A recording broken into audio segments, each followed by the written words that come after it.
And I appreciate quiet. Don't kid yourself.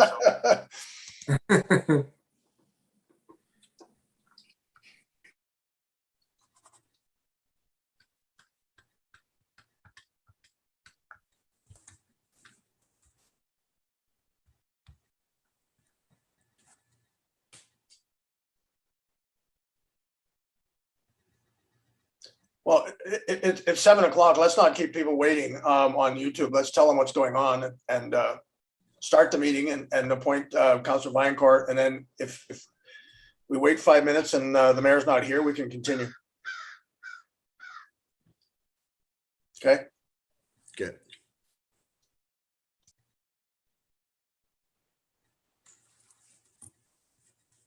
I will need a mover and a seconder.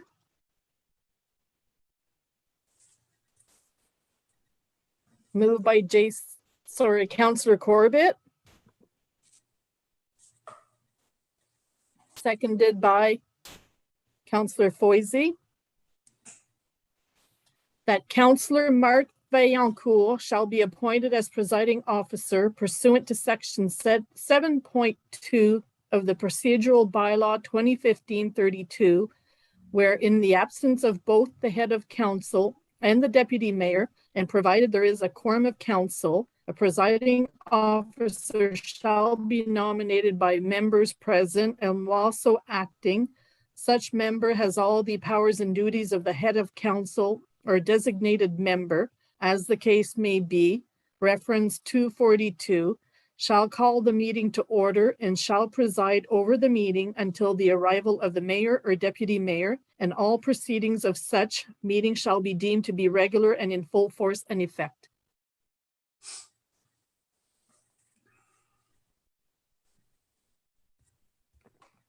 All right.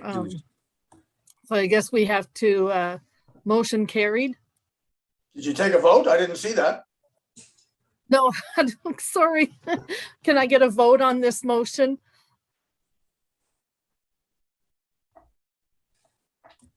Okay, motion carried. Sorry, Rusty, the floor is yours now.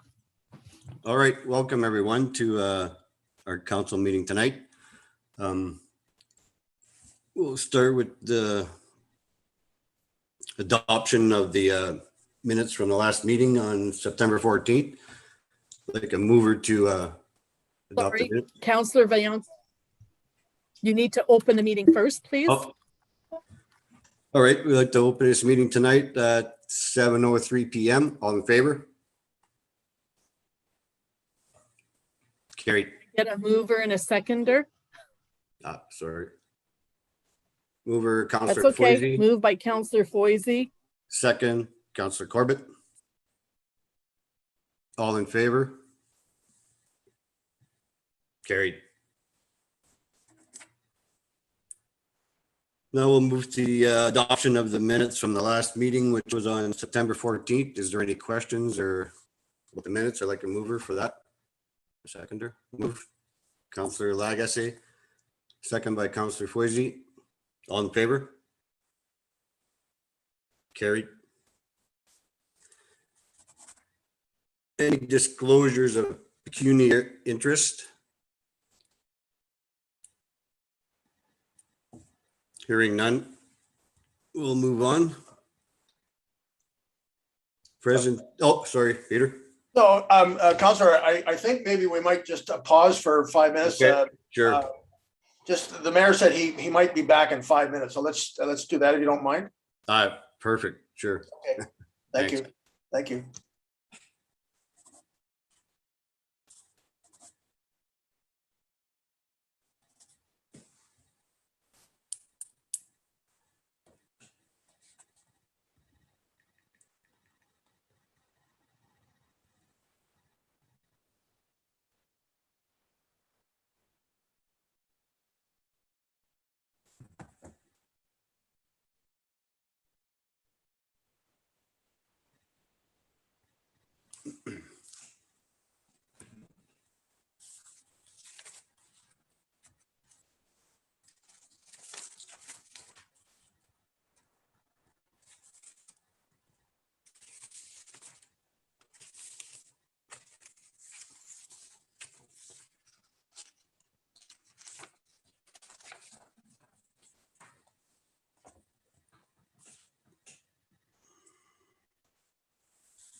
Counselor Vinecourt, Yep. we're now 5 minutes past the time when you open the meeting, so I would suggest we perhaps start. All right. Item 5, minutes and reports from municipal council committees and boards. Planning advisory. No meetings. We've had no meetings since the last council meeting. All right, thank you. Fire department, we haven't had a meeting for a while. I think there's some issues coming up later on in the agenda for the fire department. Recreation and fitness, we did have a meeting last week, and we do have one motion coming to council later on, I believe. Library.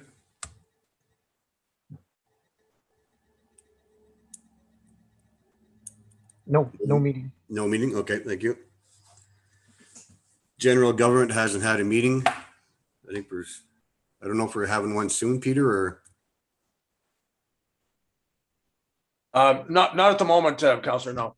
okay. There may be some issues coming up, but nothing pending at the moment. Okay, thank you. Police services. I don't think they had one. No. Okay. Emergency management tomorrow. No, there's an ECG meeting on the 14th or 13th of October. Oh, okay. And public works. No, Ann? No, we haven't had a meeting. Thanks. Number 6, reports from non-municipal committees and boards. Phenom.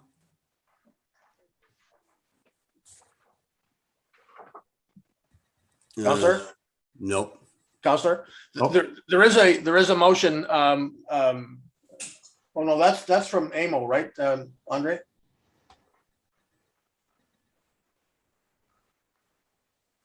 Yeah, sorry, I thought it was from Phenom, Counselor. It's from AMO. Yeah, Okay. sorry.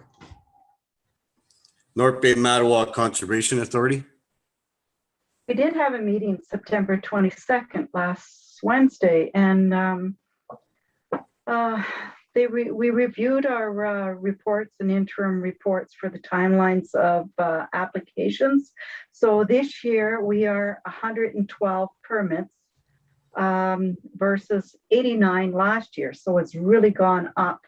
And I know the septic system applications have gone up also. We are one of many conservation authorities that are acknowledging the Indigenous traditional and treaty lands that we sit on. So in this one, they recognize the Algonquins of Ontario, the Nipissings, First Nation, and also the Métis.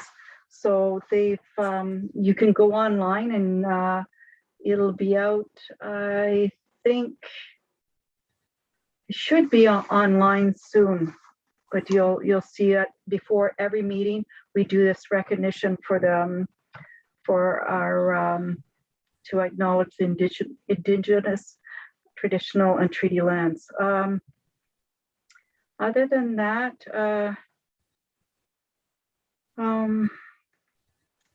we discussed the ski hill and that they're going to need a new groomer. And we had a report for the flooding that was predicted by Curtis. And as you well know, they announced that our area was going to be in a flood zone after a result of all the rain that we had. And that's about the catch up on conservation and authority at this point.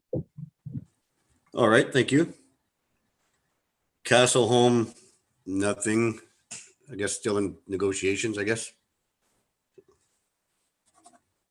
As I've said in my my Friday report, Counselor, there's been a group set up, and they will be presenting a plan to the Castle Home Board in December.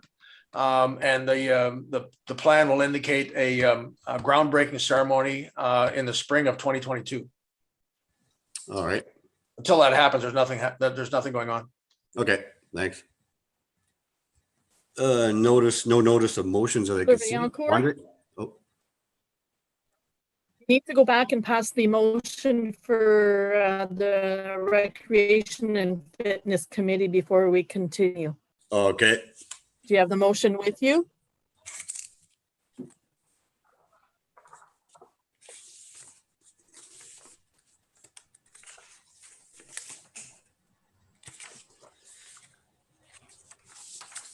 I don't see it right now.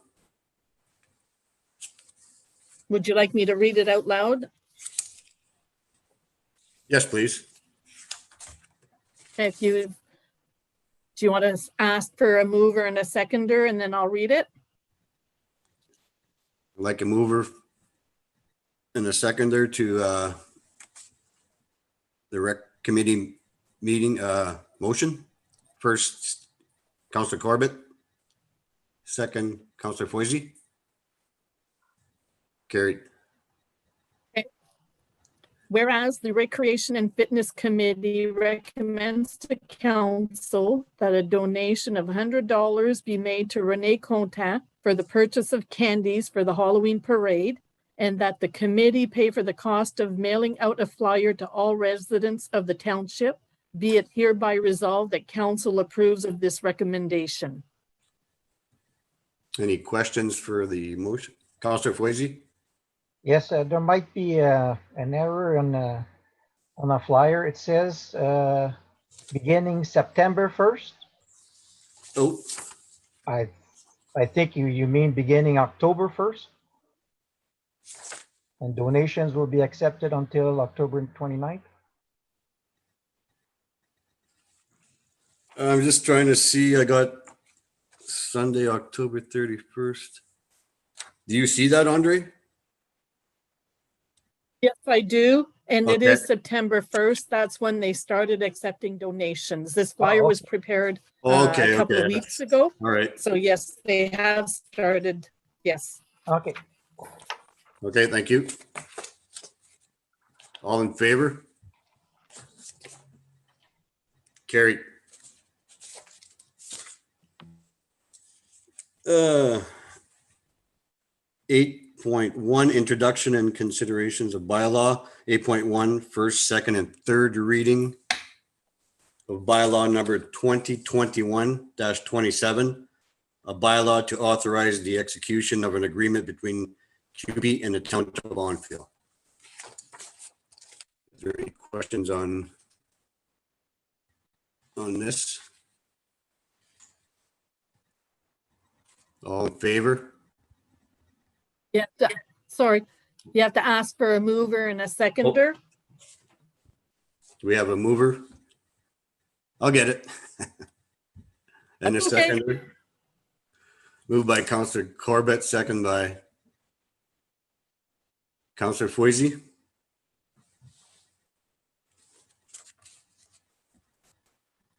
All in favor? Like me to read the motion? Oh, sure.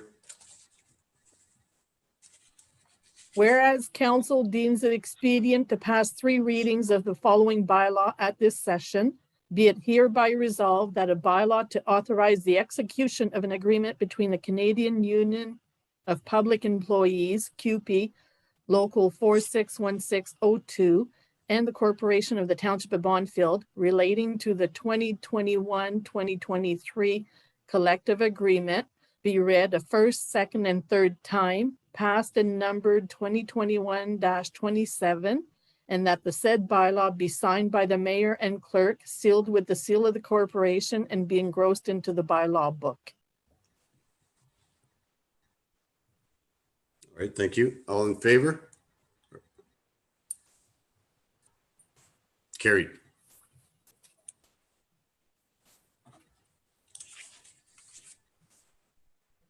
Number 9, disbursements. I have a motion, I guess, to first and seconder to accept the disbursements. First, Councillor Legacy, second, Councillor Corbett.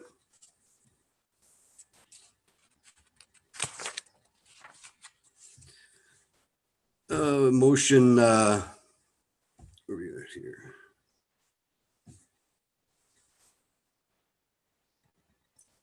Motion that the following disbursements be approved as prepared.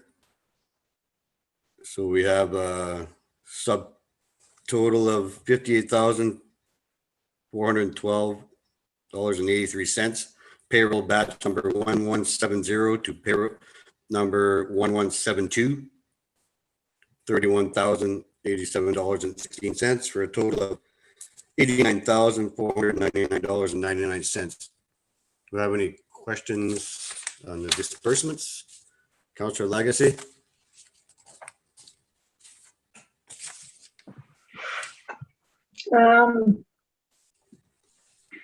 I have the energy plan audit. So it's on page 1 of 3. It's under general government. So the energy plan audit. Remind me again, Peter. We've done this before. Is this something that we do every year or? No, you've seen that that item in disbursements, Councillor, I think the last meeting. So this is the second. We received a grant to do that. So we're paying half and the province is paying the other half. And this is something that is required by law. So we hired JL Richards some time ago to complete it. And I think this is the final disbursement on the plan. Okay, thank you. And Chair, if I may, I have a few more other questions. So on the same page, I see that the St. Bernadette Parish received their tax rebate. Can you tell me at what percent the tax rebate was? It was 100%, Councillor. 100%. Thank you. Okay. Yeah. That's part of our lease agreement with the parish hall. We waive their entire taxes. Okay, thank you. And one more question, Chair, and it's for Public Works. Anne would be disappointed if I didn't have a question for her. I just have one question for you, Anne, this week, and that's regarding the tarp. What's the tarp going to be used for? Oh, it's for the tandem truck. So when you pull your tarp over your load, it's protecting your load. Okay. Yeah. All right. Okay, thank you. And You're welcome. That's it, Chair. Thank you. Any more questions on the disbursements? I have one more. Okay. When it comes to the sanitation pump out, do we send out for quotes every year for that, or not quotes, but do we send out to see if others are interested and if they have a better price? Anne, would you care to? I arranged that. We did have a different service provider. However, the service wasn't quite there. So we went to the carrier sanitation, and they do it a 3-week pump out for us. So we don't have to worry about any issues occurring. His price was the same as the previous service provider, actually. So perhaps in the spring, when we're finished with this season, we could get 3 quotes for council. All right, thanks. So last call for questions on the disbursements. I had one, but it was the same as Councillor Lagasse about the energy plan audit, because okay. So all in favor for the disbursements? Carried.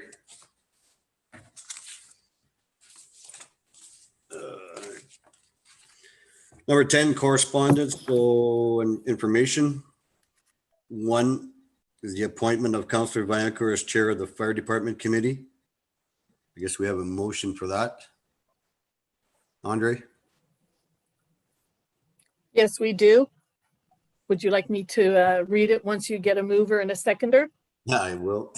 Let for sure have a mover and please and a seconder. First, Councillor Corbett, second, Councillor Lagasse.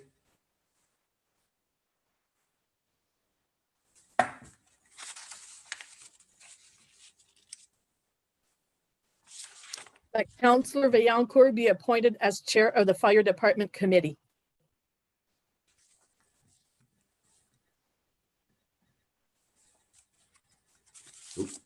I lost you. Do we have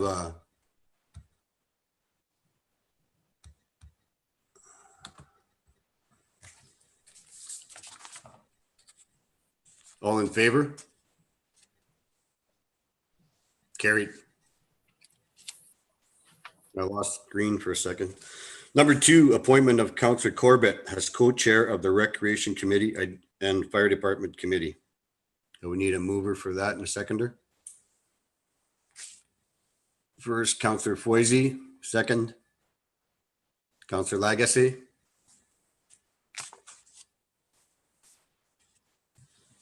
You got the motion, Andre? That Councillor Corbett be appointed as co-chair of the Recreation and Fitness Committee and the Fire Department Committee. All in favor? Carried. Welcome aboard, Councillor Corbett. Number 3, memorandum of understanding regarding the senior housing. Councillor Vaillancourt, I will just admit Mr. Butler and Mr. Harriman. Okay, Council, they're not here to make a presentation. They're just here in case there are any questions. And I'll just remind council that the MOU that's before you tonight is simply a written reiteration of what was discussed at the last meeting. The intent of the memorandum of understanding is that if you approve of it, and it's the content is what council approved of 2 weeks ago. If you approve of the MOU, it directs me to prepare a municipal capital facilities agreement by the 30th of November. That's the intent of the MOU. all right, thank you.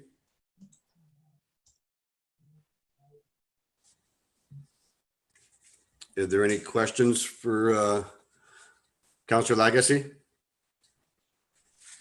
Yes, I still have concerns regarding this this memorandum.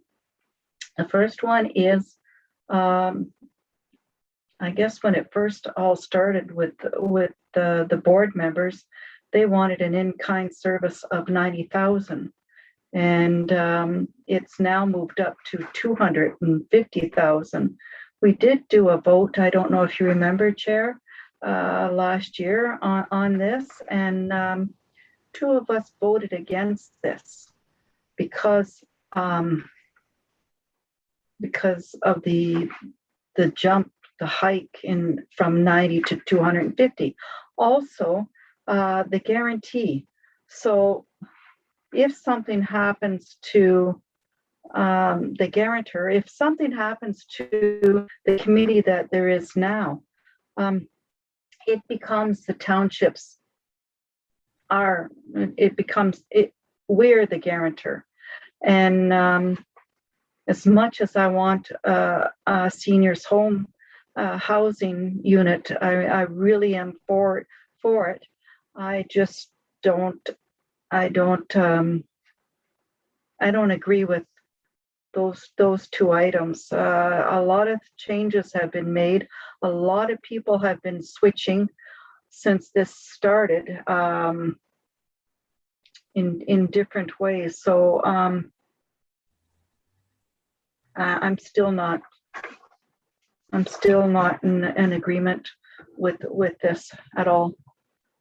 I don't know, Chair, if you can get Peter to talk regarding this, or if there's anyone else that would like to address my issues and concerns and see if they can ease my mind, but Okay, I do remember way back, I guess, Peter, can you answer that, Peter? Well, I would prefer to have Mr. Butler or Mr. Harriman do that. That's why they were invited to be here. Councillor Lagasse is correct. There's been a lot of discussion about those two items. But at the meeting of council 2 weeks ago, we did discuss all those parameters and agreed to a memorandum of understanding. I think it's, and then I'll defer to Mr. Harriman or Mr. Butler, but I think, you know, council concerns they have about this should be advised that if you adopt this memorandum of understanding, that's what it is. It's a memorandum of understanding. Okay, the document that will engage the project is the Municipal Capital Facilities Agreement. And I will prepare that on the basis of the Memorandum of Understanding. But that document, when it's developed, will be sent to council for its review and will be on a council agenda on or before the 30th of November. Council then has the right to amend or disagree with terms in the agreement. This memorandum is, as I said, it's by definition, it's a memorandum of understanding. These are the points that the developer and a majority of council have indicated they are prepared to have included in the municipal. What's that? But there'll be another opportunity to discuss those points, Councillor Lagasse. I guess is my point.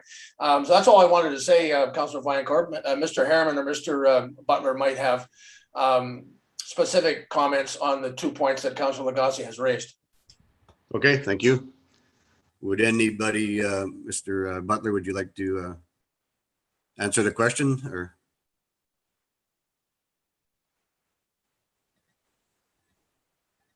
I think he's muted. Keith, do you want to, is Keith still on? Yeah, I see it. Yeah. Yes, I'm here. Dave, do you want to answer that or you want to run it? No, I wasn't clear on which items that there was a concern with, which numbers.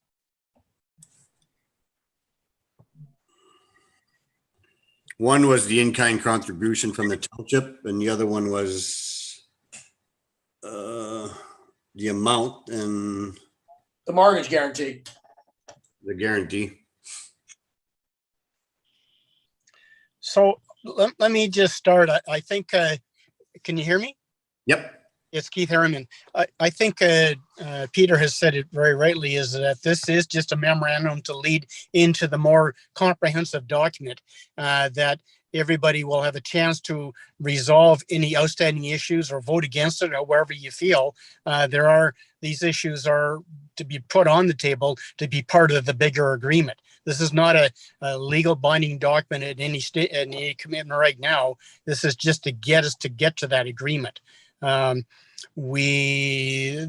amount on the in-kind contribution, if it's council's wish to change it, that's entirely your prerogative. We are just going by what we thought was part of it earlier agreement. So it's entirely up to council to decide on what amount they want to, if they want to contribute anything in kind. And as far as the issue about providing the limited guarantee, we thought we had discussed this and there was a full understanding of what that meant in the commitment.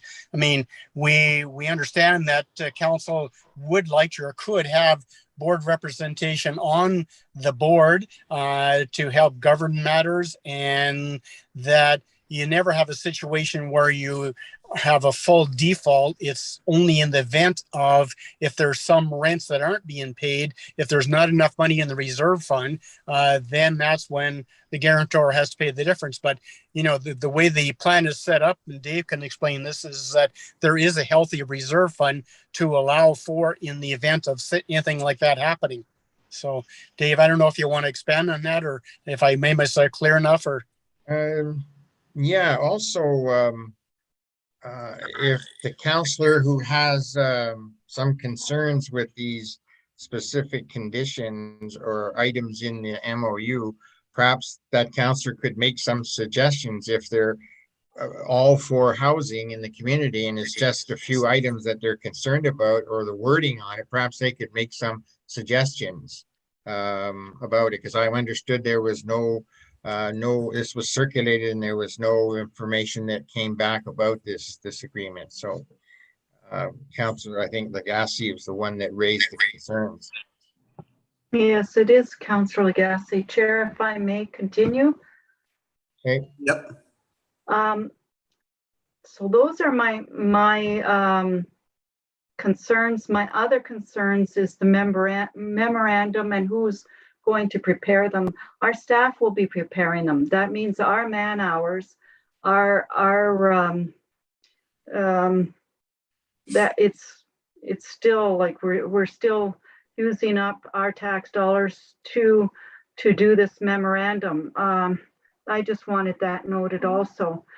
And with that, Chair, I'm still at the same. I'm still not. I'm not happy with the guarantor, and I'm not happy with the amount, the in-kind service. Okay, thank you. Peter?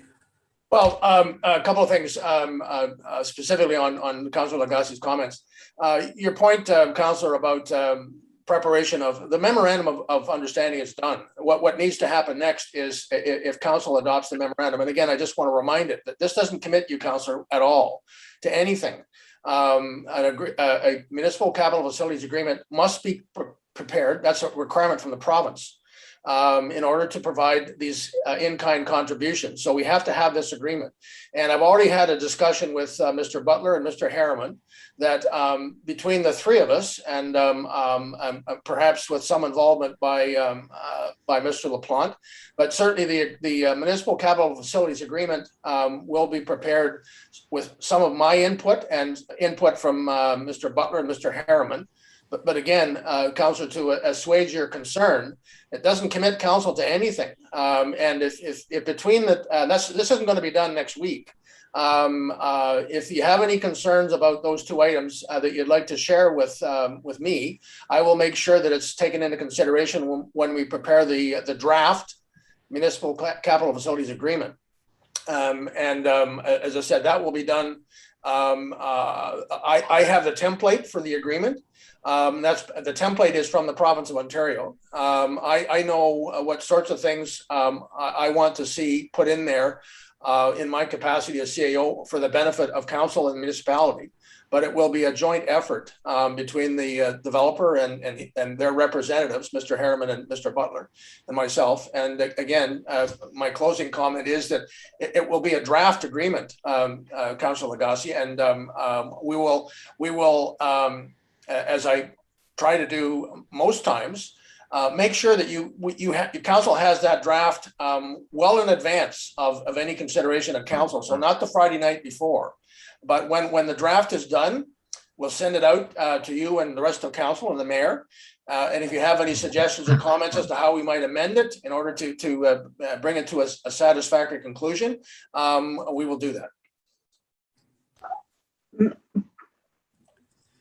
There are schedules that will be attached. One of them that really concerns me is the mortgage guarantee agreement between the bank and the township and nonprofit. This concerns me. Perhaps if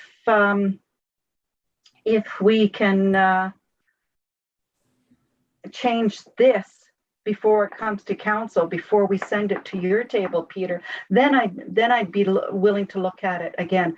So with that, right now, I see Marin McLaren has come back, and I'm going to let Chair Vaillancourt catch the mayor up on to where we are in our agenda.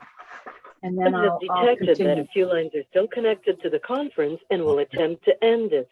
If you wish for the to remain connected, please press any key. Good evening, everybody. My apologies for being late. Welcome, Mayor McLaren. Just, we're into discussions with the senior housing right now. Just to get you up where we're at. And there's a few questions that Councillor Lagacé has posed to the developer here, so.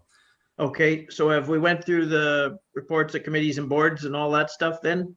Yes, we have, Mayor McLaren. Okay, and we did the bylaw for the QP Yes. contract? Yep. Okay, and we've Disbursement. done disbursements already? Yep. we All have. right, so we're sailing right along here then. Yeah. And we're at number 3 of correspondence and information then. Yes. Okay, so sorry to interrupt, Councillor Lagacé, you were saying something with respect to that. Yes, I brought up my concerns with the memorandum. And my concerns were that it went from 90,000 to 250,000. And when we did, I reminded the chair and council, when we did do a vote on it, we had a recorded vote and 2 of us had not agreed with the 250,000 hike. Also, there was the guarantor that I was mentioning and how I cannot, even though it's not in, this isn't the final phase, it's still in this general provisions for it to be a mortgage guarantee agreement between the bank, the township, and nonprofit. So I still don't, I'm not in agreement with this, and it doesn't matter if it's in the first stage, second stage. And I also did mention that it will be taking our man hours, but then Peter kind of described how it is, and how did you put that, Peter, that it was, who? Well, my responsibility is to council and the residents, the mayor and council and the residents. But I also have a responsibility to the ratepayers. So my comment, Councillor Lagacé, was that I will have a role in the development of the memorandum or in the capital facilities agreement. But the content of that agreement will also be provided to me by Mr. Butler and Mr. Harriman, and with some input from perhaps from the board. But I would like to point out, though, that the schedules in the MOU that you referred to and you have a concern about, Councillor Lagacé, that's information still to come. We don't have that kind of information at the moment about the mortgage documents between the bank. That will be attached to the draft municipal capital facilities agreement. So, and as again, my commitment to you and the rest of council is that I'll have that to you well in advance of any consideration by council on the 30th of November. So those details that you're concerned about, rightly so, are not yet have not yet been defined for council, and that's part of my role to make sure that they are, and any comments that I think are required on behalf of council and the residents, I will make. And then that draft document, jointly prepared by Mr. Butler, Mr. Harriman, and myself on behalf of the municipality, will be the content of the draft agreement that goes to council.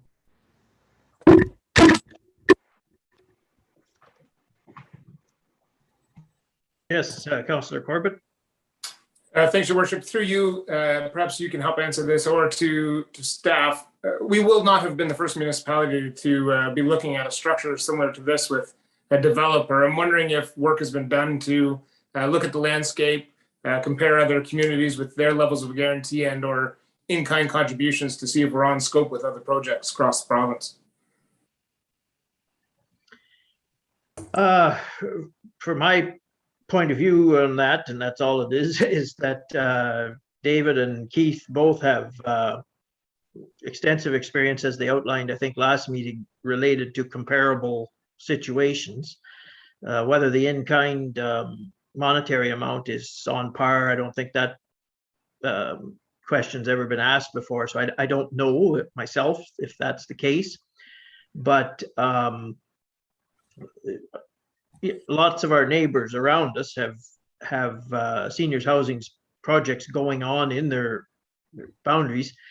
I'm not sure if the Matawa project or Powassan as examples, or East Ferris, if any of those three went to the municipality for a mortgage guarantee, that I don't know. Would anybody present know? Yes, CAO Johnston. Well, Your Worship, not to make too fine a point on this, but for Councillor Corbett's benefit, this project has been discussed and revamped and reworked and rebranded for several years. And in the beginning, when the project first started, and in the beginning, Mr. Butler and Mr. Harriman were part of the team. It was a different developer, but it was the same members on the nonprofit board. Back, I don't know, 2016, 2015, I was asked to do do research along the lines of what Councillor Corbett asked, in terms of what other municipalities in Northern Ontario had agreed to on similar projects. And there's a great, as you can imagine, Councillor Corbett, there's a great deal of variety in that. But we're not the first one that's been asked to do a mortgage guarantee. The amounts differ. The landscaping and a lot of parameters. The previous council and this current council have been over that with Mr. Butler. They took a leave of absence from the nonprofit board, and now they're back. And I'm pleased with that. But there's been a lot of discussion with them about those items. And I guess my overview comment, Councillor Corbett, is that I know a lot of the parameters that are being suggested here, certainly not the specific amounts, but in-kind contributions and mortgage guarantees have been part of a number of projects in our area of the province and in Northern Ontario. Thanks, Your Worship. Just as a follow-up, if we could. Yes. Yeah, so I appreciate that, CAO Johnson. And I guess from my point of view, coming in fresh, what would be helpful is some of those comparative factors. So to Mr. Butler's point earlier, when he said to make a suggestion as to what we would like to see as an alternative, if we're looking at the financial guarantees, because I'm coming in fresh, I don't even know what is reasonable as a landing point. So having some of those comparators would be helpful from my perspective. Okay. Yes, Mr. Butler. Yeah, I'd just like to say that as the CAO pointed out, Keith Harriman and myself have probably about 15 years worth of trudging through the north in many small communities and trying to cobble together some of these nonprofit housing projects. And the challenge is always who's going to own it, who's going to run it, where's the money coming from. And most of the nonprofit groups will have diddly squat. They have an idea and they've been trying for 40 years to get something done, and they never get there. They don't have capacity, they don't have wherewithal, and they have a vision and they know their neighbors need housing. So what we've tried to do is get the related township or the related DSAB or the related municipality to leverage some of its goodwill to help with some kind of mortgage guarantee to allow these projects to go through. And why they've been successful, even why many of the municipalities sign on to these things, is that the projects that we have, we set them up where there's very little risk of something going amok that puts pressure or risk onto the municipality. And like, for example, we have that fixed price contract where the developer of the day guarantees it will never have an overrun. And to secure that, he provides a bond. In fact, he provides the turnkey project because the capacity is low for the nonprofit to manage and start up. In fact, some of the people in the communities can't even do it. So we get all the pricing verified by third parties. We give assignment of rents to the municipality. We give them full control over the board, governance control, and there's operating agreements to make the municipality feel secure. And so we start with an MOU. We try to get people to the table and say, okay, do we want housing? We know it's not going to go without any municipal goodwill involved. And if we don't want it, well, then that's the end. If we do, how can we provide some assurances to the nonprofit or to the community and not risk the town's all of its goodwill and not put any of the community funds at risk. So that's why we try to get an understanding first in an MOU. And then, and of course, the councillors have a chance to vet the MOU and make their suggestions and changes. And I apologize for the $250,000 because that's the motion that I saw, and that's why we drafted the presentation including a 250. But it can be 90, it could be nothing. I don't, it's whatever we have to work with is what we'll work with to try and make this thing happen. So the main thing is the town gets affordable housing project in exchange for providing some goodwill. But they need all the controls. Like, you as a town need to control this thing because the nonprofit may or probably don't have experience in running these things or even setting them up. And they might have a lot of, they may want to do it and they have all this vision, but they need to have a goodwill. So we've got about 20 projects under our belt in the north, and one of them, the latest one, is your neighbors in Matawa. And I guess you guys, the grapevine strong, so you probably know mostly about it.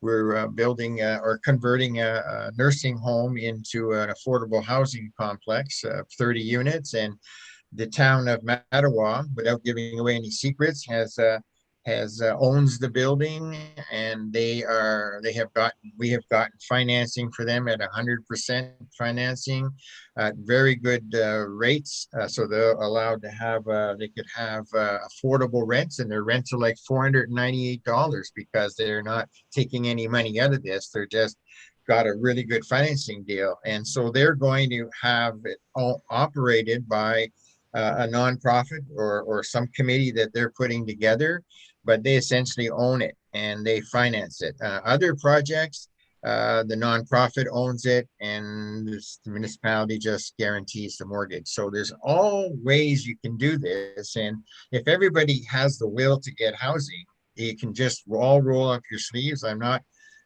Everybody has a point of view, and perhaps we can incorporate all those points of view into some understanding to make something like this go forward. But I can tell you that the nonprofit group as it is will not get a mortgage without some kind of governmental support.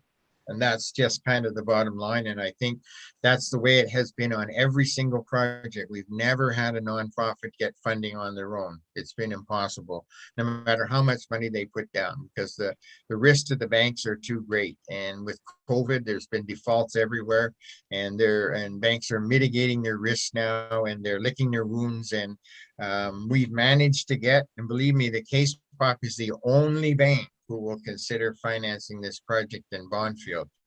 As weird as that sounds, we have such a great relationship with a couple other banks, and it's not in their business plan. And so even the TD, so that because the Case has a branch in town and they have a branch in Matawa and they finance the Matawa project, they want to do this one as well. In fact, you'll see on the operating statement, the estimated performance statement, I put $50,000 cash influx from the Case Pop because they are willing to give a donation to the group.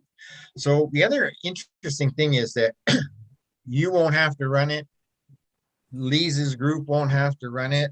There's going to be a property management group, which we've budgeted for, run this thing and report to whoever is the person that needs to be reported to. In this case, should be the council through a board or somebody you've assigned to manage the government. So like I said, this is a starting point. Without any support from this group here, councillors, then this project dies where it is. And it's unfortunate. We've been 8 years on this project, Keith and I, and we're kind of intimate with it. We haven't gotten paid a penny for all the work we've done. We get paid based on performance and success. So I see councillors' hands up there. I'll just leave it like that for now. If you have any questions, just let me know. Yes, Councillor Corbett. Thanks. I'll start with saying Mr. Harriman and I have actually known each other for quite some time, and we've actually been involved in a couple of projects together. So it's great to see Keith here at the table. So that's wonderful. From my perspective, council absolutely has a role to play, and it's just trying to ensure that we are being prudent for the taxpayers in one hand, while obviously wanting to ensure that the community benefits from this complex. So it's all about balance for me. It's also risk versus reward for, I mean, there's a developer, Descon's involved. Obviously they don't do it for free. We want to make sure that we're getting the best deal possible from a municipal standpoint on behalf of the taxpayers, which is why I asked the question of the CAO earlier to see, you know, what are some of the comparators and what's the best deal we can get is really my point at this point. Yes, CAO Johnston, and I have a few words in response to that as well. I'll be very quick, Your Worship. Just two comments. Number one, just to assure you and council and Councillor Corbett, I will work with Mr. Butler and Mr. Harriman to get those comparatives that you asked for. That's entirely appropriate, Councillor Corbett. And just by way of history, one point, and then I'm going to stop talking. As Mr. Butler has said, there's a lot of projects in Northern Ontario that they've been involved in that I looked at as part of my research on this there. And at one point, just by way of history, so you understand, the nonprofit board asked the municipality for the mortgage. And that's not unheard of. A number of the projects that I looked at in Northern Ontario, the municipality actually paid the mortgage or covered the mortgage. And what we're being asked for now is a mortgage guarantee. And just to reiterate Mr. Butler's point, I talked to CMHC on a number of occasions, and they would not be comfortable with a project where there was no guarantee by the municipality, at least. So as I said, at one point we were asked to provide the mortgage itself. And what we're being asked for now is a mortgage guarantee, which is you see in the MOU is capped. So that's the number. Okay. Just if I may, David, and maybe you'll answer some of my thing at the same time. Where I'm seeing this leading is where for the longest time, we've all been doing this little dance here. What I'm hearing tonight speaks to more of a municipally run and governed seniors housing complex, and we're forgetting that this is not our project. It belongs to a board of directors that is a nonprofit corporation. Now, having said that, the memorandum of understanding that's tentatively quantified here on in our package tonight speaks to oversight, and you know, we can be as we negotiate this, we can be as overbearing or underbearing as we choose to be as far as the oversight related to it. But as far as getting value for taxpayers, to answer Councillor Corbett's train of thought there, sure, we want to do that in our nudging and coaching way that we do, but at the end of the day, a great many of the decisions have already been made by a third party that we've had no input in whatsoever. So, you know, the numbers have been firmed up based upon stuff that us as a board of governors have not had any say in whatsoever.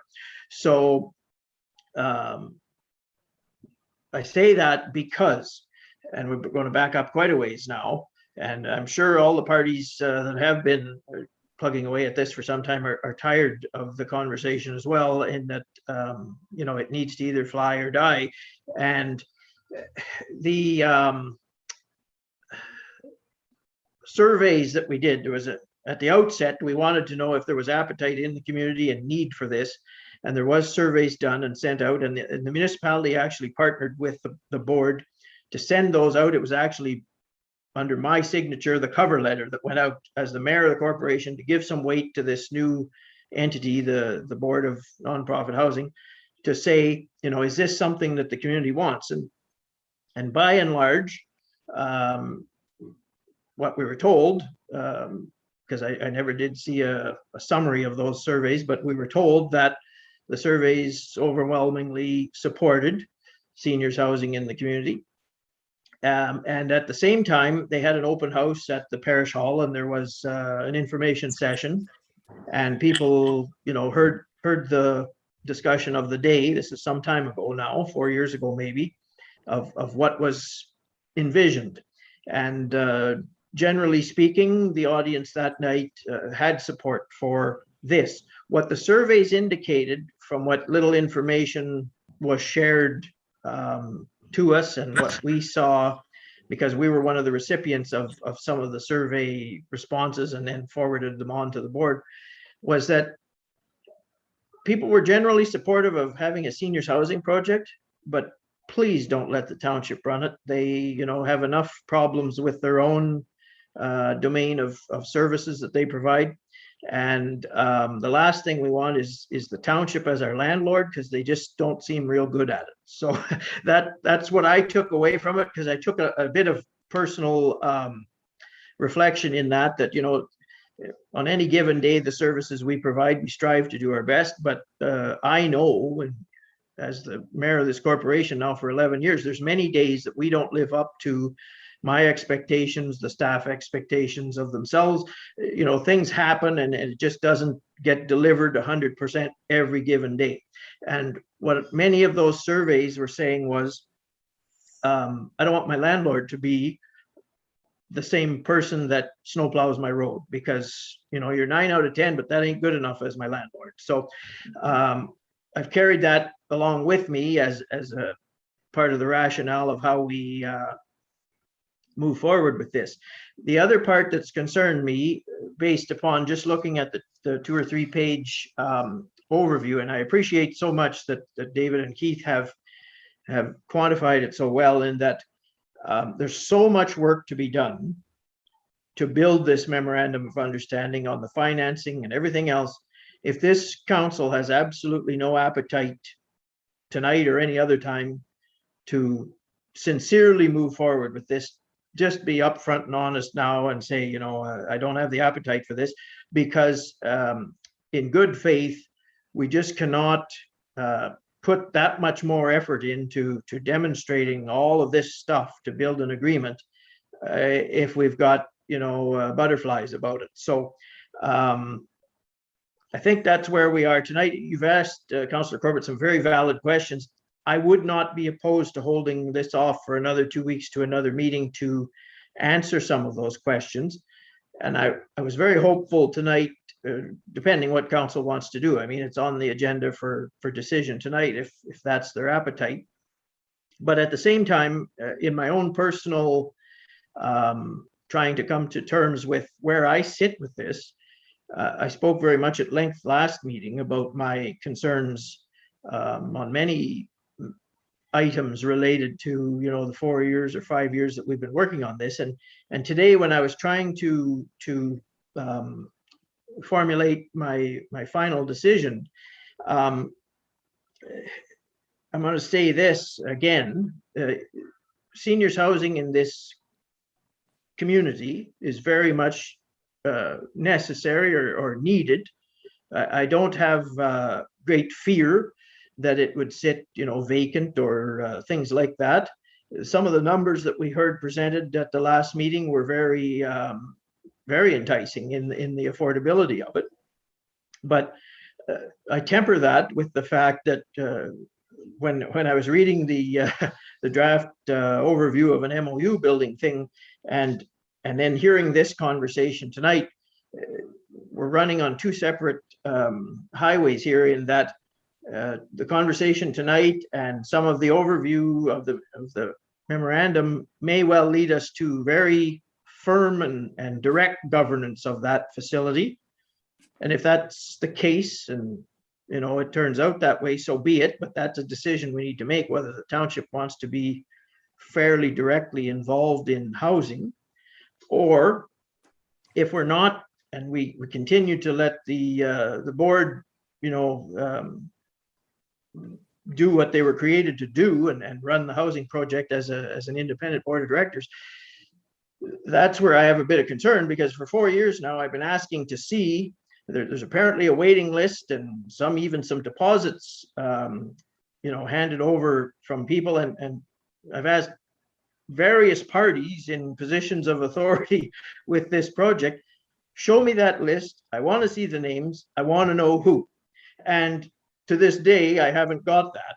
And quite honestly, when I laughed out loud when I read the other night oversight, and it said the township will have unlimited access and complete oversight. Well, I've asked the same question now for 4 years and I haven't got the information. So I certainly don't need the frustration of guaranteeing a $5 million mortgage and begging for information all the time. So when I was mulling all that this afternoon, that made my decision for me. Like that's kind of where I'm at with it. I pretty much described that last meeting. I still believe this could happen, but I'm beyond frustrated with it so far. So that's where I am. But I'm open to, I didn't want to lead this conversation on it at all tonight. I'm just sharing my viewpoints on it so far. There's a whole council here to make these type of decisions. Yes, Councillor Corbett.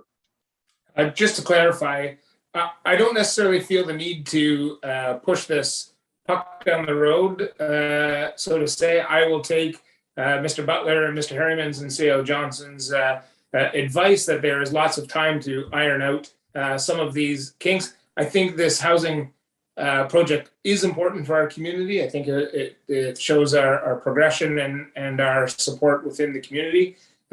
So I don't want my questions to necessarily delay the process, although it's been several years. Another couple of weeks, I get it. It's probably not the end of the world, but I'm happy to move it forward with the reassurance that we will have the ability to negotiate some of these terms moving forward.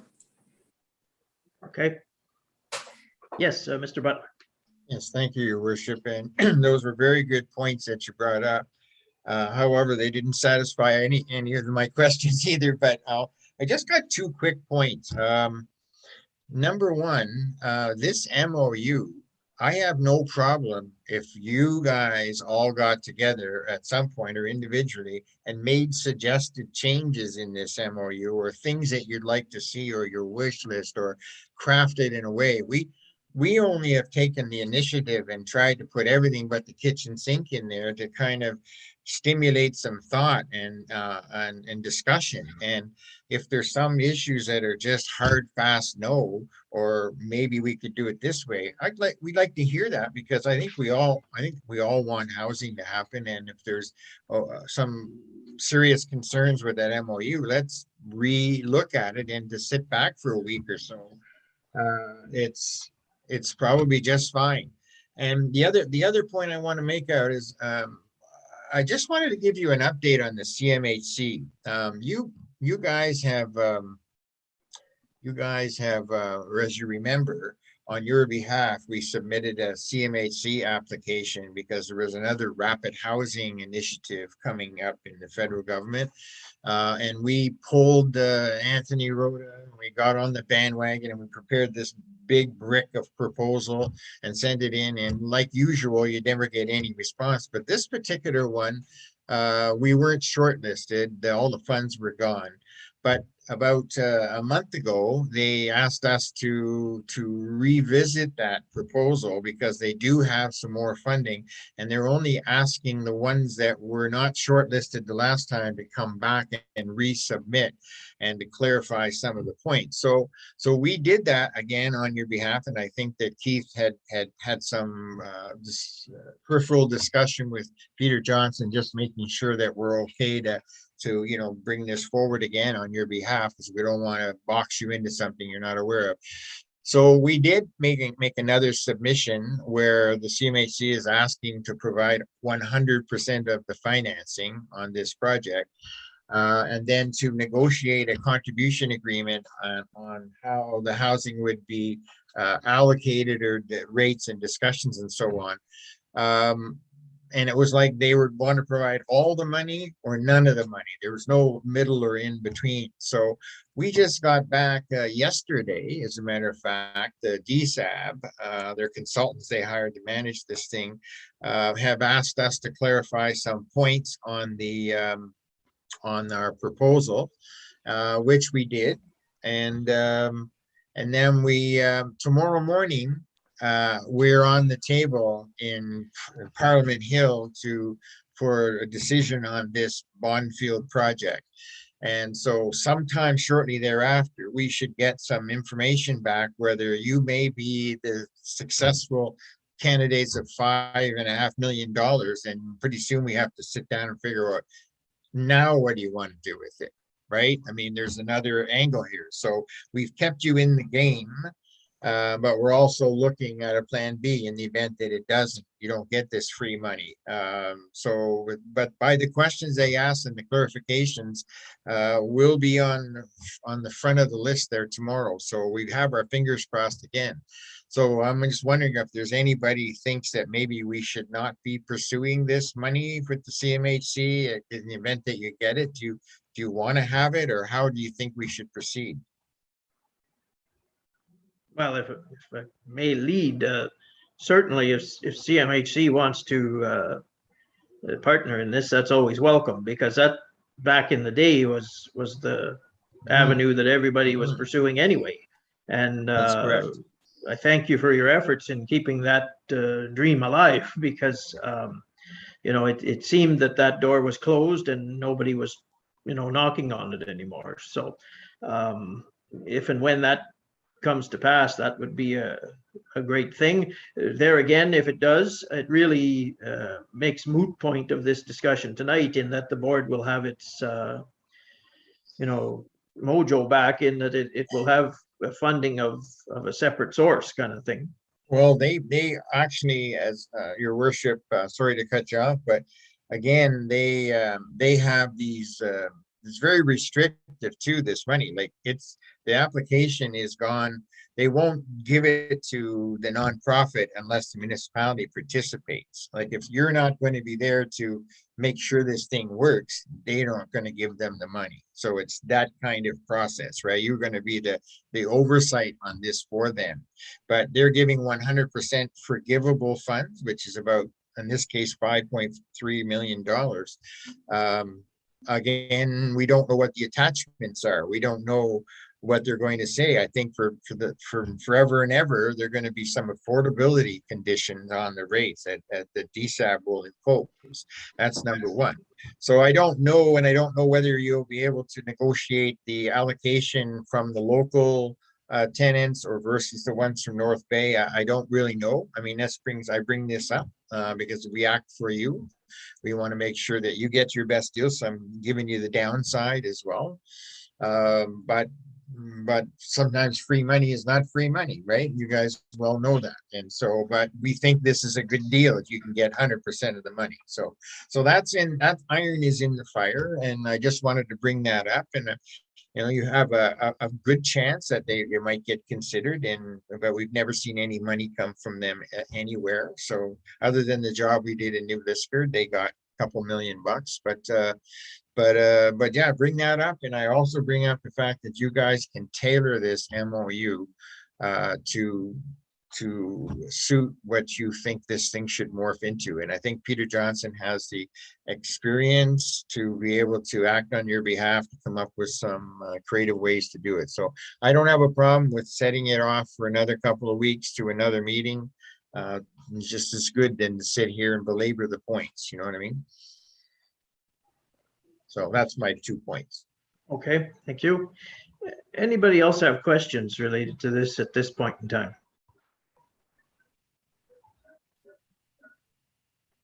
Okay. Well, before I ask if there's a mover and a seconder, there's a motion prepared and so forth for tonight. And what I would be very reluctant to do is show that this council is not 100% in favor of something on the eve of a consideration for CMHC funding. So that's one thing, political strategy for the sake of 2 weeks. And second of all, I'm hearing what you're saying there in that the memorandum of understanding, if we were to be, quite bold in our response back and say, our mortgage guarantee is going to be this, and just for the sake of debate, we'll cover to a maximum of, 6 months worth of payments, and then the bank can have it back or something.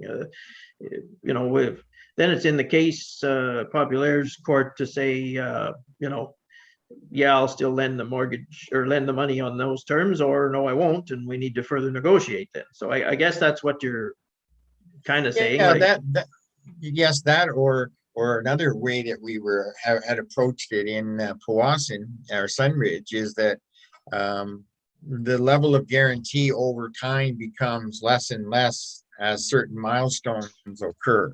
And it's kind of the same thing, but you can base it over time or base it on reserves funding. You can base it on lots of things, but you claw back your guarantee arrangement on the mortgage so that you work towards getting yourself off of it, because you really want them to be self-sufficient in time. That's the idea, right? So there's a lot of creative ways that we could talk to it, and with Peter, Keith, and I, and John, we could probably get into a room, but the point is, I don't want to pressure any of you guys into saying, okay, we need this decision tonight, we need you to pass this motion tonight.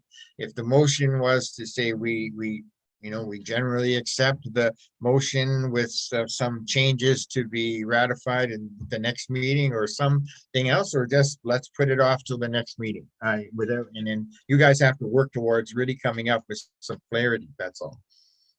That's if you want to go forward. Like Mayor, you said it right. If there is no desire to move forward, let's not waste anybody's more time, because these packages take a lot of time to do, and we get a lot of people excited in the industry, and then we tell them no. It's hardly fair, right? So that's why you made a good point of let's talk serious. Are we going to move something or we're not?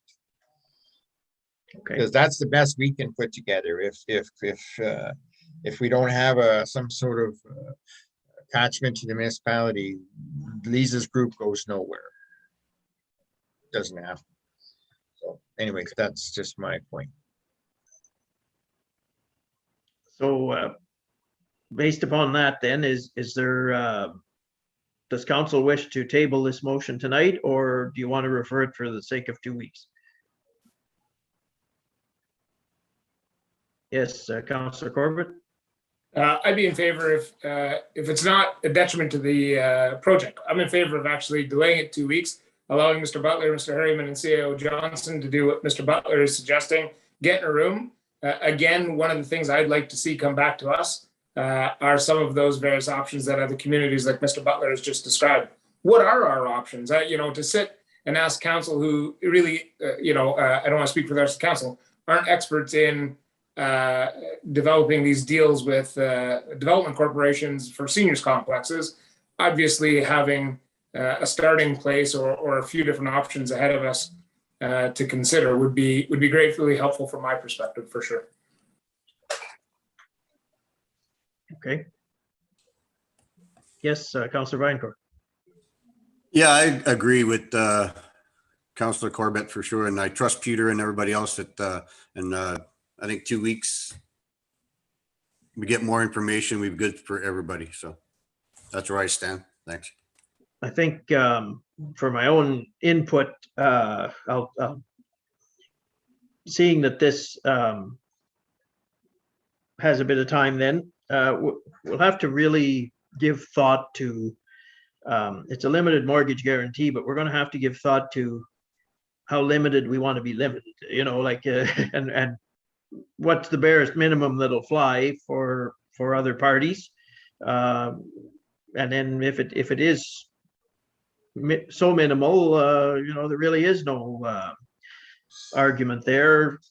to not participate, but at the same time, the government side of things, if I've heard any reservations at all by the taxpayers, it's that they don't want the municipality to get into housing, and we would need some assurance. I know the MOU says we can pick the board and everything else, and in thinking about that today too, it's hard enough some go-rounds to get people to want to be on council, let alone be on an unpaid housing board, with meetings once in a while to administer something that they don't know anything about. It could be quite a challenge someday to have a housing board. So that was just on my mind too. Yeah. Okay, so what I hear is that it's not being tabled. Oh, yes, David, go ahead. I'm sorry, Your Worship, I just have this one.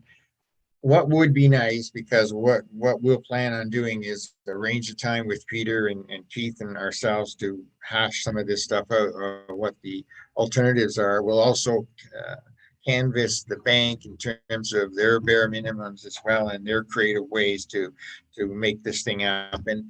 But what would be really, really nice is if some of the councillors in the next couple of weeks could provide Peter with some of their wish list or do's and don'ts, or what they super don't like or they really like more of, and then we could try and incorporate that into this MOU as well, because it really has to be meaningful. We're not here to shove it down anybody's throat. If we can't get a hurrah from everybody that let's get this thing going, we feel like we don't belong, right? So it really has to be kind of a consensus that everybody wants to move forward, and we need everybody's input.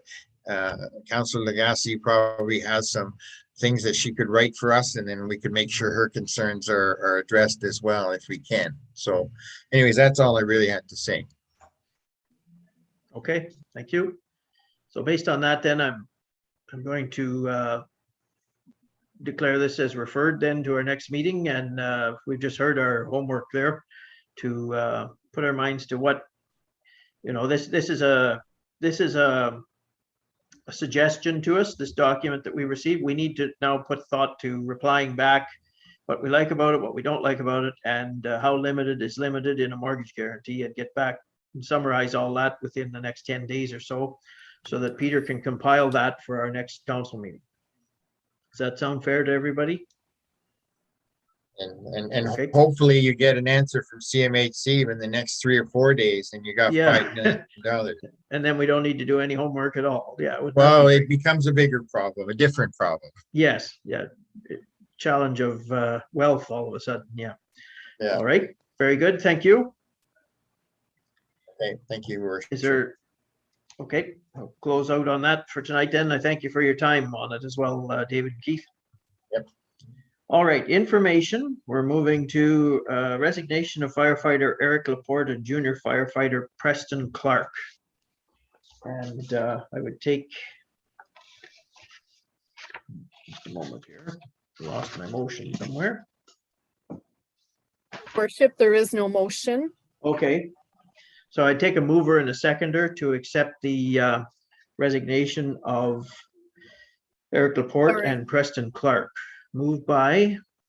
No, there is no motion. Oh. According to their SOPs and SOGs, it is only for information to council. Okay. Motions Normally are we not- used to clear them off our books by acknowledgement, but we don't do that anymore. Okay, that's fine. And then a letter of to the Minister of Finance from Phenom regarding property taxation, land transfer tax, allowing municipalities throughout Ontario, aside from the city of Toronto, to generate revenue based upon that. New business, CAO's report on the evacuation shelter. As you know, there was part of our arrangement that we had with them for a long time was snow plowing there, and that doesn't appear to be able to be achieved anymore. Anne or Peter, do you want to basically speak to the report at all, or does council have any questions related to it? Yes, CAO Johnston. Well, my comments will be very brief, Your Worship. This item, as you know, came up at our last ECG meeting, and the the intent of the report, what we're proposing to do. There's nothing new. Public Works Committee discussed the same thing. Ann's report to your committee was attached to mine. Your suggestion was that we simply put it on the council agenda because the letter that I would send out, or you would send out to the parish hall about snow plowing as contained in my recommendation would carry more weight if it came from council. So that's why it's on the agenda. Okay, so on that note, then there's a motion Has related to detected it that a few lines are still connected. Yes, Councillor Foisey.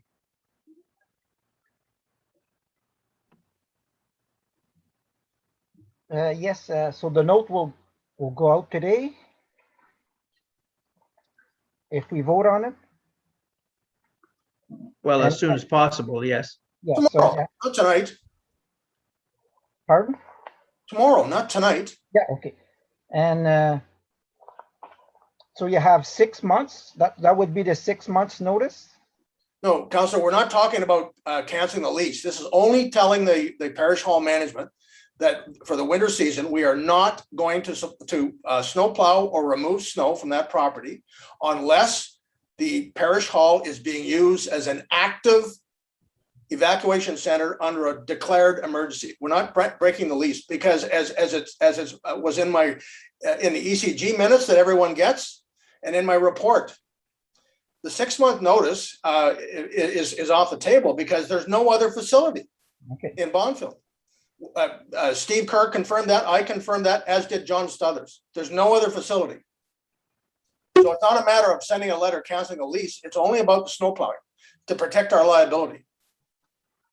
And just for clarity, as it was described to me, the lease makes no mention of snow plowing. There was a motion of council that provided that as an additional gesture, but the lease itself related to the evacuation center just speaks to our rent of $500 a month. We do some water testing over there as part of the being prepared, and we rebate their taxes, the municipal portion of their property taxes annually too. So none of that is being contemplated as changing. It was the goodwill of the snow plowing that for various reasons, the liability and the insurance company and township lawyer both frowning on that we're just sending courtesy notice that we're not able to do that anymore and that they will need to find alternate source of snow plowing.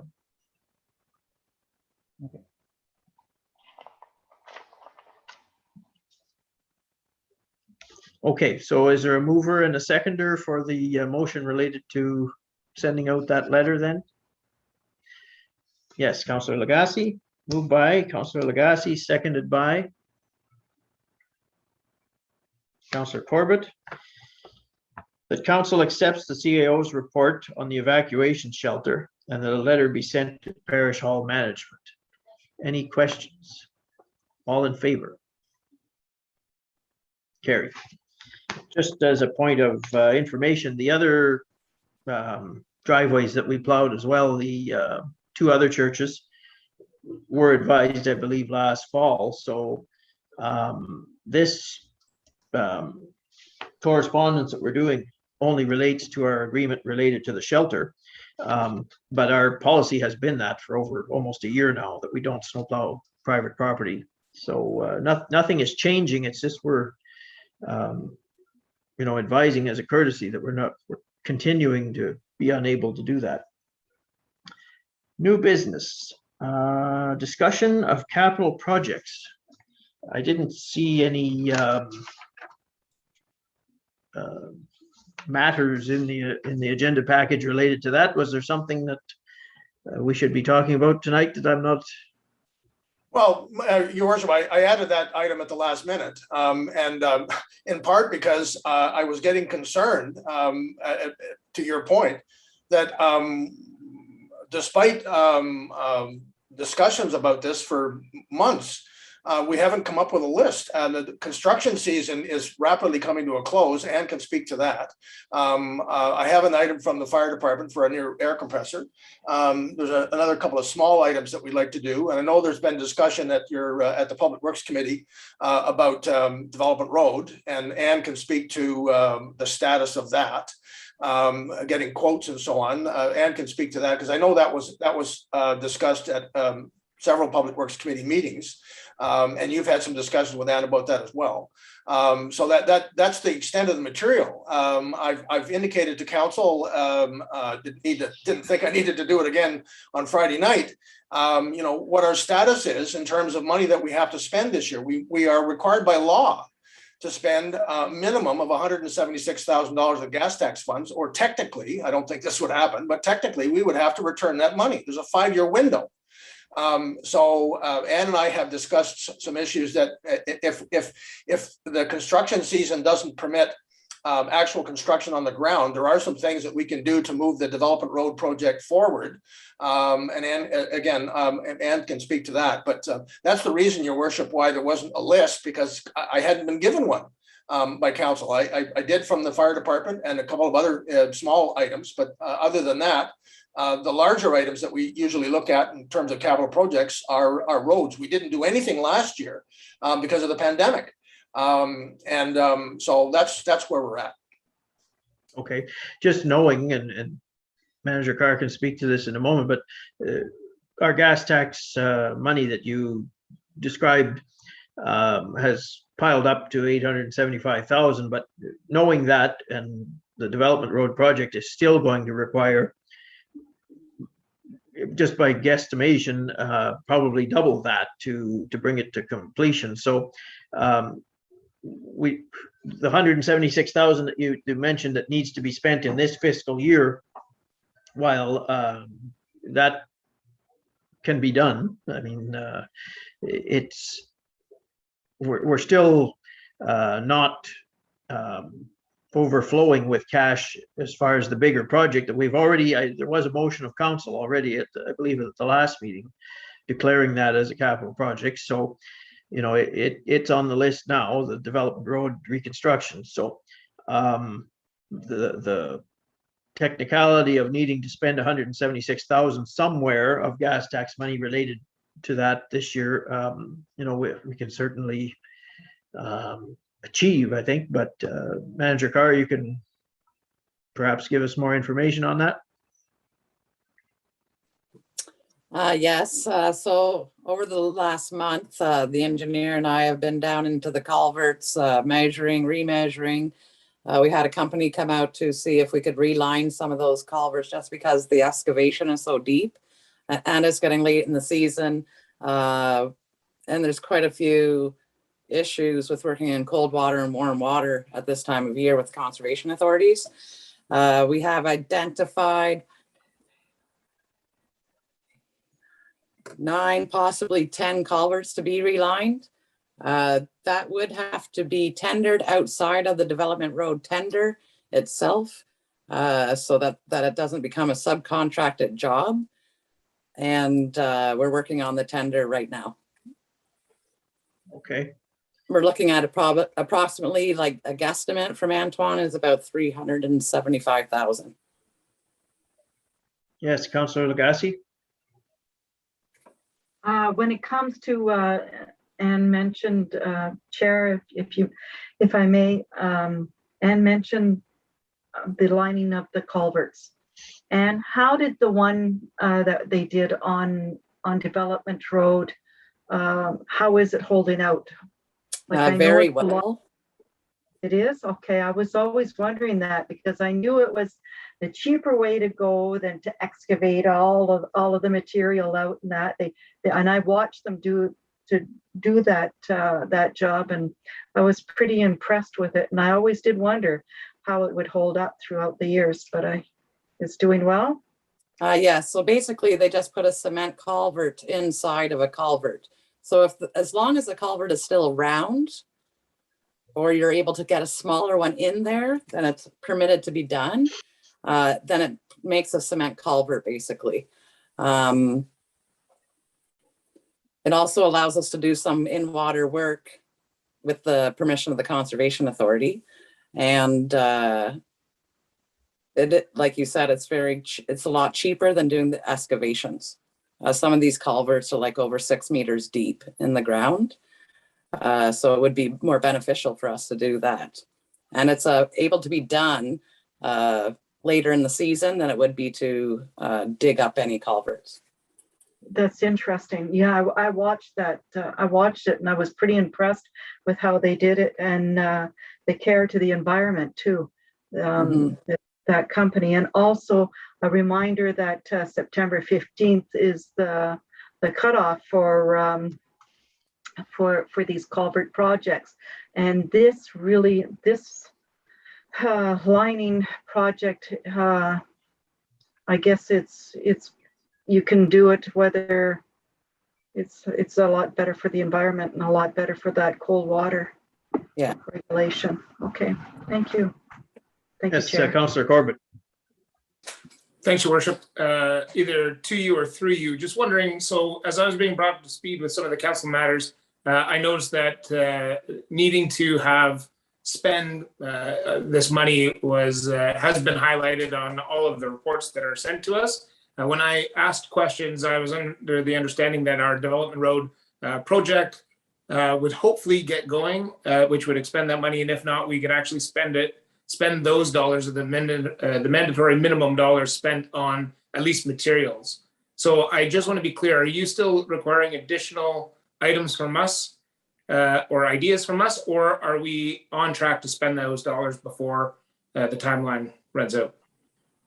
I think based on what we just heard, we're probably well on the way of eating that up. The gas tax money, there's always ability to spend that amount. And even if we prepaid some of the engineering or whatever on the development road project, that would, table it in this fiscal year. But I think what the CAO is leading us to hopefully finalize is some of the other reserves that we have and other pockets of funding that we have sitting there waiting for decision for places like the fire department and, other things. Being that we're almost into October now, we need to have conversation about that to, being the approval authority, say where that money is able to be spent by the various departments. Okay, so from a spend it or lose it perspective, where are risk points from potentially losing dollars, I guess would be questions. I get the fact that we need to actually move on some projects potentially or not, but from that funding perspective, I just want to make sure I'm clear. As far as I know, and I'll look to my staff to correct me in a moment, but there's no money in jeopardy of being lost. It's just the prioritization of it related to the reserve funds and so on that we hold. Aside from the gas tax has restrictions that you must use it, within, I think it's 3 or 5 years of acquiring it. And in this particular case, and what we've just heard, either we prepay or buy, whatever it turns out to be before year end to facilitate that expenditure. But maybe the CAO could elaborate more. The fire department capital needs, escapes me what the list is there. Well, again, I apologize to you and the council. I didn't get that item from the fire department until very recently. I can have a list of those items and a resolution for the next council meeting. You're right to assuage Councillor Corbett's concern and the rest of council. We're not in danger of losing any money as long as we spend that $176,000 before the end of the year, and we will do that. So I just needed some confirmation about that, or more to the point, whether or not you wanted to include More of Development Road this year, but given comments from Ann, and I speak to her about this every week, I don't think we're in a position to do that. So we'll buy some supplies and other areas. The fire department is looking for an air compressor. They have money in their own reserve to do that. So we don't have to take money out of capital project or gas tax for that. There's another couple of smaller projects which we could fund out of some of our reserves, and I'll have that report for you at the next council meeting. But as I said, we're not in danger of losing any money. As long as we spend that 176,000 on some culverts or pre-engineering fees and so on by December 31st, we're good to go. The other items are no rush because it's not construction money. I was getting concerned about construction because of the time of year, and as Councillor Lagasse pointed out, there's a cutoff period when you're involved in water, and I'm cognizant of that every week. So it was just whether or not how much we were going to do, how much you wanted us to do on Development Road. But if it's just to cover off that 176, we can certainly do that. Thank you. And just for my clarity, Ann, where are we as far as, we've done some assessment out there, we've done all of that, but as far as issuing a tender and so forth, where are we with that? So we did all the measurements, brought provincial in, seen what we can reline, not reline. There's still a process to go through the Conservation Authority when you're changing diameters of culverts, because that's essentially what you do with a reline. So that conversation is engaged, and we would like to tender the relining separate from the surfacing, because it's a total different entity. And to make Councillor Corbett feel better, there's other culverts that need to be done, so there could be other purchases with that, etc. There's a lot of ways to spend that money. So the tender should be relatively ready for the relining. However, then it would be up to the people that enter into the tender agreement to see if they have the time to capacitate the relining. Before you're in. Right. I see. Okay. Okay, is there any other discussion related to that line item on the agenda then of capital projects for tonight, or are we satisfied with that? Everybody got the answers they were looking for? Okay. Moving then to item 12, unfinished business, 12.1 Gagne subdivision agreement. And we had, again, extensive discussion last meeting. I don't know, does staff want to speak to this or what was in the package is sufficient? Yes, CAO. I'm never again going to judge on my own whether something is sufficient. I thought that was the case with seniors housing. Not that the questions were out of line; they were not. But the memorandum of understanding for the housing was provided to council, and it was entirely based on the direction from council. What you have in the package on the subdivision agreement is, in my view, and it's been signed off by Ed Velboom, our solicitor. It's been signed off by Andy Margitis, the lawyer for Mr. Gagne. It's been signed off by Mr. Gagne and by Ann and I. So we're satisfied, all professional staff on both sides of the table, that what's in the draft agreement represents council's direction at the last council meeting. Okay. And I was thinking as much, when I saw it in the package, and that the gesture that I had said was that the conversation led to the fact that 5 lots versus 4, that change has been made. Also about the noise that was raised by Councillor Foisey, there's been a clause added in there regarding construction work and different things, and seemingly all was, heading in the right direction. And so to give it the attention it was due, I read the full agreement, and I got to say, first of all, that there's no wonder that subdivisions aren't a regular occurrence here, because the burden placed upon developers is onerous, based upon what I read. Having said that, it reads like a story of how you build a subdivision. And it was leading me along the path of, okay, this, and this, and I was shaking my head with the hoops that all developers have to jump through to try and develop one. And in keeping with the discussion I provided at the last meeting, there's two ways that these subdivision agreements can go. And when I was trying to describe last meeting, you see a cornfield and the lots are all sold already, and you take it on faith that the developer is going to turn that cornfield into a community with streets and streetlights and services, electricity and all that. And they've already, sold all the lots because they're in an agreement with the municipality that, is their approval authority. This agreement speaks to that. It says, and it gives you, a fork in the road. It can either be the developer builds all the houses and sells them then, like we see down south with Matawa Homes and as an example, and places like that.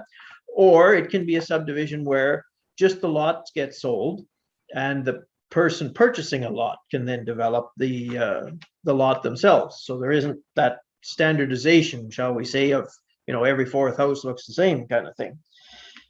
So when it was leading me along my trail, I was on par with what we had done.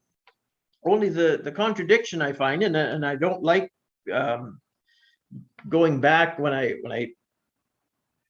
as you said, you give instruction to staff, this is what I'm looking for, and you give it to other parties, this is what I'm looking for, and the other party has done that. That's the good faith being demonstrated here.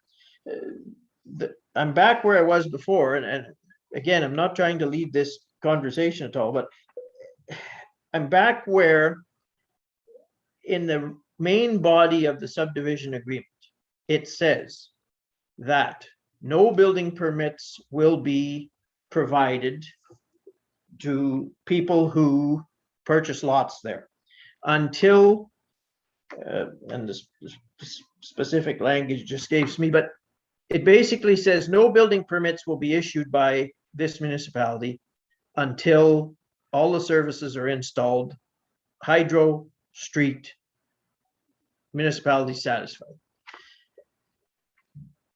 This agreement that we're entertaining tonight says that 4 lots can be sold, and it says that, and then this is where we were seeking 5 versus 4.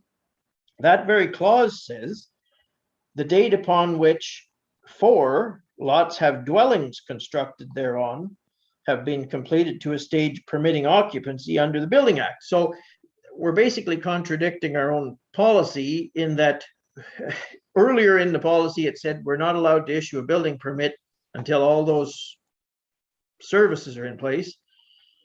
Later in this, extra agreement that we're doing, we're saying once 4 houses are there, we can move the deposit to phase 2. And I'm wondering, the catch-22 on that is, if you can't issue a building permit, how can 4 houses get there to trigger release of phase 2? So I'm back where I was, and I don't like being a stick in the mud on this, but that's the part I don't understand. Yes, Councillor Carr, or Manager Carr, I should say. I just want to note that a policy is a policy, and this is a legally binding agreement that is based on the policy. Like, for instance, hydro can't be put into a property without there being a building permit issued, or there's several things that can't happen without that being there. For instance, I'm not talking about specific electricity to the see the subdivision itself. There's language in there that says that Hydro One will be the installer of the hydro poles and all the electrical services in that subdivision, and the developer will pay for that to happen. It says 6.2, prior to eligibility for issuance of building permits. To be eligible for the issuance of any building permit, A, the subdivider shall have constructed and installed the required road and stormwater control measures as required under the agreement. B, the electricity distribution system shall be complete and energized. So until there's Hydro One services in there and a road in there, we're not supposed to be issuing building permits. And then the agreement that we're entertaining says after 4 houses are built, we to a B gravel standard of road construction. After 4 houses have dwellings constructed, then the deposit construction, the security deposit can float to stage 2. So I see that as a grand contradiction of each other, and I'm just stuck there. Yes, Manager Carr. So we're allowing him to build the road to those 4 properties in this agreement. So that is up to A gravel, which in the plan is B grade. Okay. So that gives him the ability to put in a culvert, put in a hydro, put in those things for those first 4 properties to obtain those building permits. So there is a road, there is drainage, there is hydro. And then it moves over to the other properties that we are not allowing him to use until those things have been completed. I see.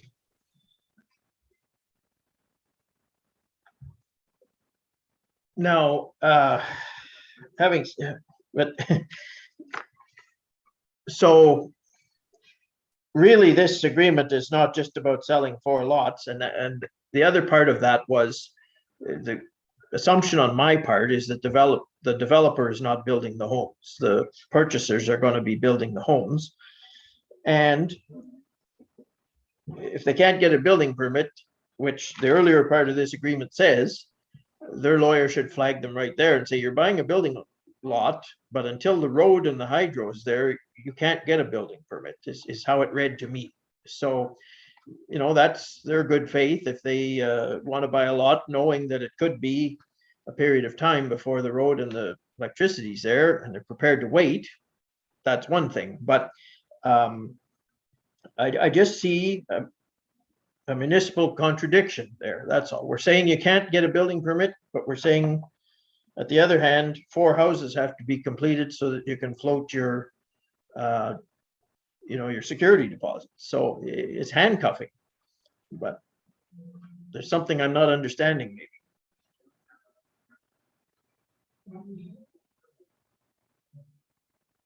Yes, Councillor Corbett.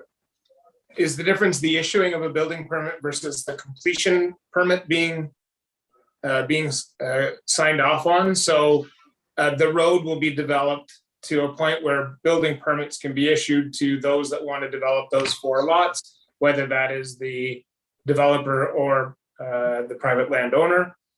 At which point, once the final sign off is given and the occupancy permit is granted by the municipality, the road needs to its final pavement. Once that's all done, we then allow the developer to move forward with the next 4 lots. That was my understanding of the sequence, but. Well, it does speak to that. There's a difference between a building permit and an occupancy permit too. And that, right. And there again, if you can't get a building permit, you have no hope in hell of ever occupying it because you can't start. But so that's the handcuff that I'm mentioning there. But it does speak to occupancy permit as well, in that, you know, the drainage and the street and the hydro needs to be there prior to the issuing of an occupancy permit. So there could well be, if there's some language that allows us to issue a building permit contrary to our own policy, and the 4 houses get built, then the people can't live in them until the work gets done anyway. So it's tricky. Yes, Manager Carr. And just one more statement. Nobody can sever the property without a road. They have to have entrance to a road that eventually will be maintained by a municipal entity. So in our township, they have to have entrance to a township road. That is how come this subdivision agreement has to come about. They need to have that access to a township road, or there is no severance. I get that. But at the same time, yeah, I don't know. I'm just lost there. That's all. CAO Johnson, you had your hand up there. I don't think I did, but Okay, well, I'm frustrated here because I want to try and help you, your worship, and council. But I take my direction from what I'm told, and you raise a really very good issue, but I have a comment on that. And what I was told at the last council meeting was the items that you mentioned, and Ann Carr and I spent the last 2 weeks talking to the developer, his team, Mr. Goodridge, Andy Margitas, our lawyer, multiple times to make sure that what you and council asked for in that agreement was in there. And so that's why I'm a little bit frustrated tonight, because I on one hand, I feel like I've let you down. But the point I want to make, though, is this, your worship.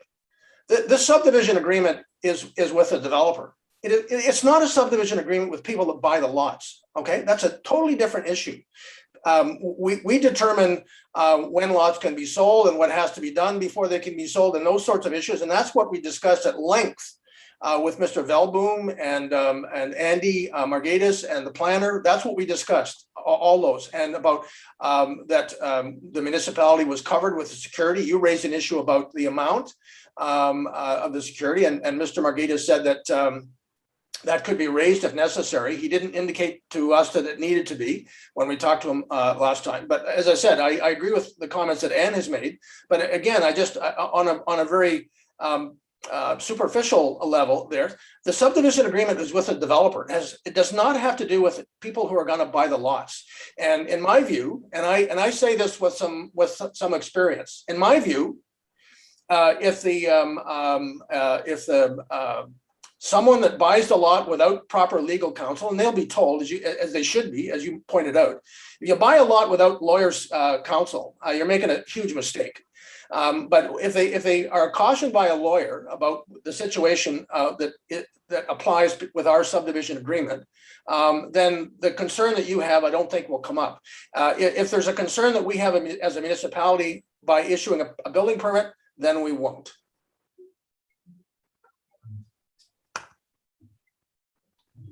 okay.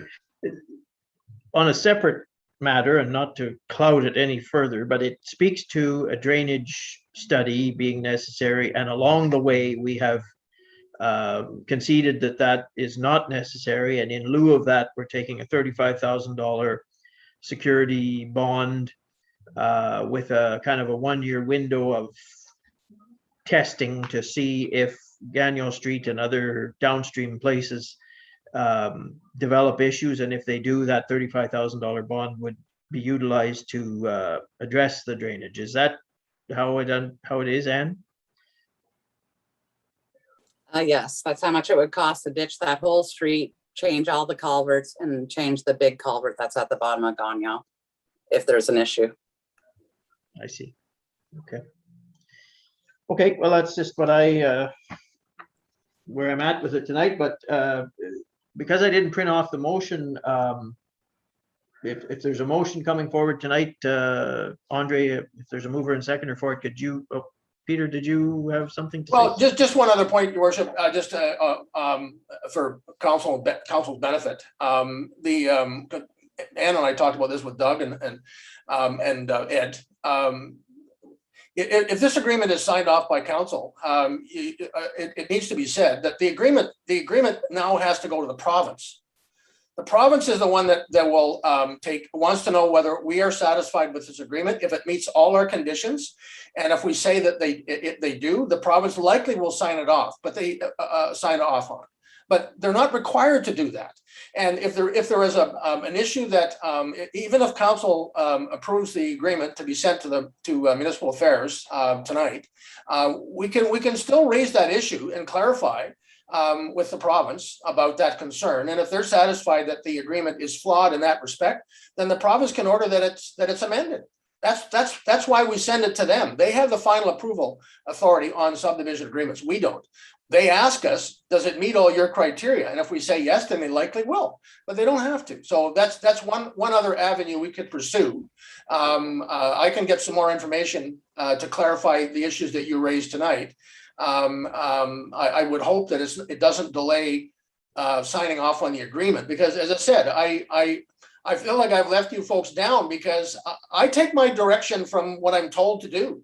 And I was satisfied after talking to both lawyers and the developer and Mr. Goodrich, that we had done what council directed us to do. And if there's still an issue that outstanding there that you or council is not satisfied with, I believe there still are options that we can address that. Okay, well, just again, my point on that is that I'm sure the province at their planning level, if we attest, which is what we're doing, that we're satisfied with it, far be it from them, in my experience, to challenge that. So the reason I raised that is if we don't, what I'm saying is I see a contradiction, and prior to submitting it to the province, if I know there's a contradiction, I should clear it prior to that. But if it gets submitted to the province and they say there's a contradiction, that's fine too. I doubt that they will go through it with a fine-tooth comb. I believe because we have, planning authority where many municipalities don't. They're trusting us to use that authority and give it its proper review. So that was the only reason I raised that. That's all. But you're right. And again, my final comment here. They do go through it with a fine-tooth comb. I used to work for municipal affairs and housing, and I know they do. And it's not that they would challenge us on it. I'm saying that if they're when we send it down, if Mr. LaPlante indicates to them that that this was an issue and gets their comment on it, it's not challenging us. It's just asking for their opinion on that point. If that's what you and council want us to do, that's not a problem. If we send it down to the province, we can say that it does meet our policy criteria, but we have this concern. And what do they suggest? Because as I said, I believe that in the instance where issuing of a building permit would jeopardize and violate municipal policy and put the municipality in financial jeopardy, then we don't issue the building permit. It's that simple to me. And I don't say that lightly. I've been in this business for a long time.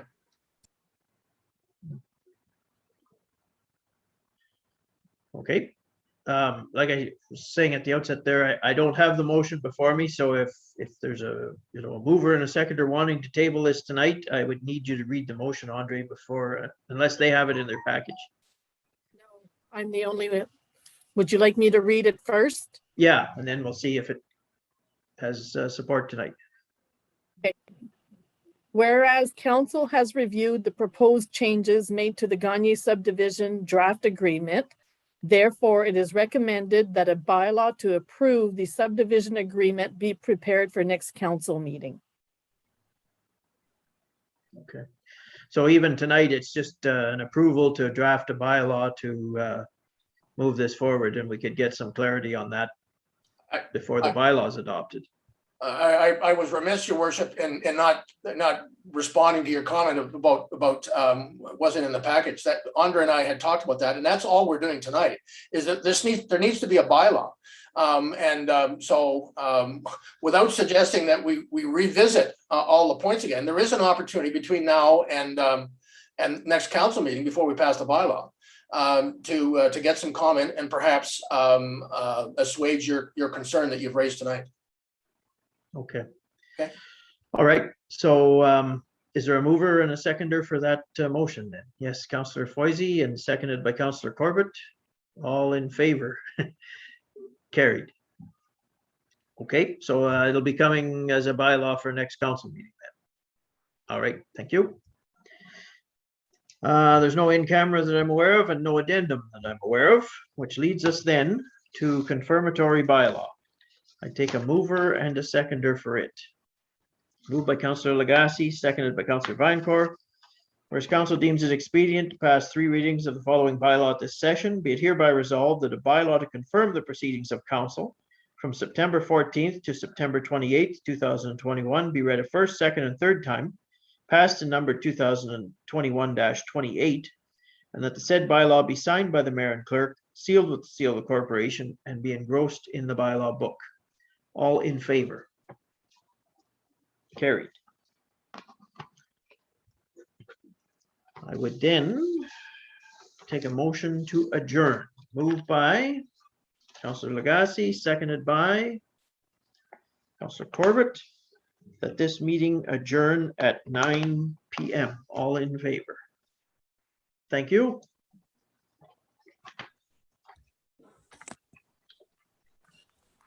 Good night. Good night. Thank you.